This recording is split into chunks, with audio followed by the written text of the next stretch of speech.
Hi, friends and ladies and gentlemen who are watching our channel for long. We are coming up today with the discussion on our Prime Minister's America visit and the events which are occurring hereafter, and the political purview which is going on after that, and the reverberations which is going on all over the world and as well as in India, which has been an after effect of the grand show by our Prime Minister itself.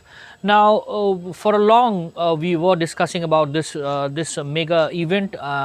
Narendra Modi visiting America with President Biden, and there have been many mega deals signed over there. And apart from this camaraderie and the chemistry between the two presidents, there was a bonhomie scene between country to country, to officials, between officials, and also between the bureaucrats over there. So it was a win-win paradigm for both the countries itself, and it will definitely be a showdown for the opposition, who had been instrumental in sending Rahul Gandhi to a tour before there, and condemning our country over there. And he's been a habitual and industrial lie in this sense, condemning our country outside India, and being a habitual defaulter, habitual offender of the sense of the soap.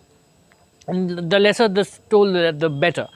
Now, the events which has been unfolding after that, the things which have been instrumental in making this mega show and beneficial for the country, which should be discussed in details, and threadbare discussion on the event brings out that what all facts which India is gaining after that. And it has been seen for long that America actually used to dictate terms with their counterparts according to their own. They used to dictate affairs with them. But this is the first time when India's foreign policy has proved that India is looking up to them eyeball to eyeball, and gaining things which they want in their own terms.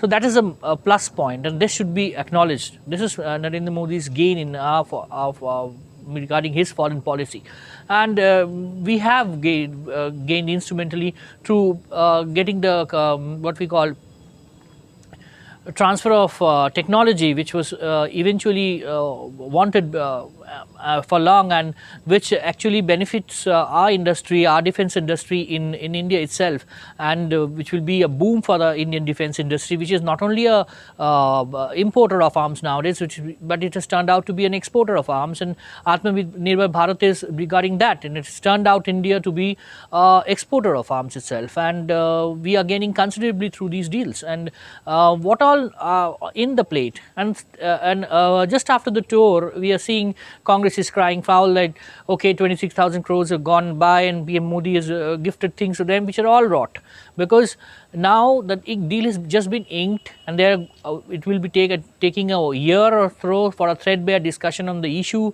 and the pricing. It is and it's a government to government deal. It's never Congress knows it's a government to government deal, and it will take a long time to finalize the price of it. And even if we consider whatever the amount they are telling, and about 10 Reaper drones, 31 Reaper MQ Reaper drones which they are talking about, so it's a sine qua non, and it's needed by the army, and it was a letter was sent by all the major fields, means army, navy, and the air force, and it's not going only to the air force.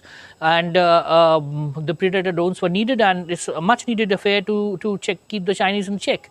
So, and apart from that, the GE Electronics, which is transferring the technology regarding the Tejas MK2 engines, which will turn out Tejas to be a considerable player in the battlefield. So all these are benefiting India. And apart from that, what are happening? What all things have happened and unfolded in the tour itself? Now we have seen that from being there's long we were talking about the semiconductor deals. So Micron is coming, Foxconn is coming. Micron has signed a huge amount of deal with Indian counterparts, and is going to be inked very soon, and they are going to start production very soon. So there are many other companies, big giants, which have lined up in investing in India nowadays, because India is the bright spot according to IMF, and its GDP is going up, and it's by 7.2%, the most percentage in the world. So whatever the opposition says, people know, and we are bound to believe that the tour has actually gained a lot for the country. Now, we had a opposition meeting in Patna, and we were laughing about the whole issues. Like they were talking about a union of parties, and they'll be in 12 states. They are eyeing 350 seats where they will be fighting 1:1. Now it's a dream come true for them. It cannot be done. Like in Bengal, if you see, the Congress and the CPIM is fighting Trinamool, and they will leave out seats for the Trinamool. It's not going to happen. In Bihar, the same thing is going to happen to Congress, to what we call Nitish Kumar's party, and whatnot. The same thing is going to happen in Maharashtra and all other states. So where 1:1 game is not so easy to pitch against BJP. Now there are certain things to be told on whatever is going on regarding the UCC. The moment the Prime Minister has announced the Uniform Civil Code. Now, in our country being divided on the basis of religion, and then afterwards in the Constitution the word secular has been included, but in the Constitution itself, and B.R. Ambedkar himself has stated the need for UCC at that time. Now, the Muslims and the clerics over there, they are doing a partisan thing over there. They are actually following the criminal procedure law in India for long. Now, the criminal procedure law in the IPC, they are following it, where they are actually following the law like all other religions in the country.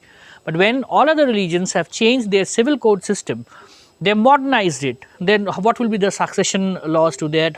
How will the woman benefit from the succession laws? What will be the marriage laws for that? Only that portion of the civil laws they are not considering, because that will hamper their business, that will hamper their fraternity, their hold on the community itself, because the Muslim women have been deprived.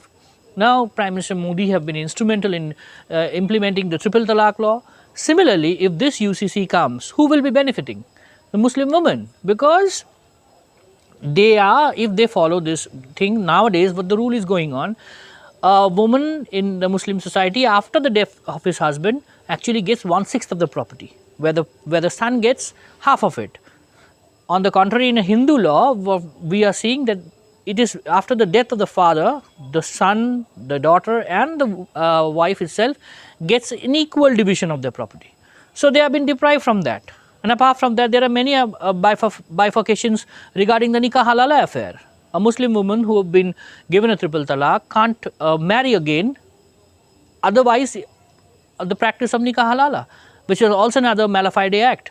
So right from the Shah Banu case, where Rajiv Gandhi had transferred it, stopped it by a law, the Muslim women have been deprived. So if the Uniform Civil Code is coming, on one hand you are following criminal procedure law in India like all other religions, and on the other hand you are being choosy in following the civil code. That cannot go on. Only in India a Muslim can marry 4 women. That is not happening in any other big Muslim countries, including Indonesia and others. So they are getting a huge amount of privilege only in India itself, and yet they cry foul that the Muslims are in danger, their interests are in danger. In India, after the independence, we had a different Muslim country, and what is the state of that country, Pakistan, now? They can't even run their own country. So what is the state of Indian Muslims now? Here, they are gaining in every field. Whatever the laws, the mala fide laws which the Congress government have given to us, like from the Places of Worship Act and the Waqf Act. In case of the Waqf Act, another detrimental law, where draconian law, so to say, where they can acquire any property and nobody can fight that, and they can have to go to a Waqf court to fight it. And after Indian Railways, they are the highest amount of land in India. So these all things are to be discussed and are to be put forward in the public domain, and should be and our politicians are choosy about it, and they are very much choosy about it because they are very much concerned about their votes. They treat Muslim votes to be a conglomerate, a community, so they can use it to their advantage. They are not actually doing it for the betterment of the community itself, and that's why these people should know that these political parties are not for their betterment. These political parties are for the appeasement of them. They are giving you something in lieu of your vote, but it is not for your permanent development. But some things, like we always teach that we should be taught how to fish instead of giving a fish. That will stay long. Thank you, ladies and gentlemen. If you like and subscribe our channel. Do follow the things, more videos will be following. Thank you once again.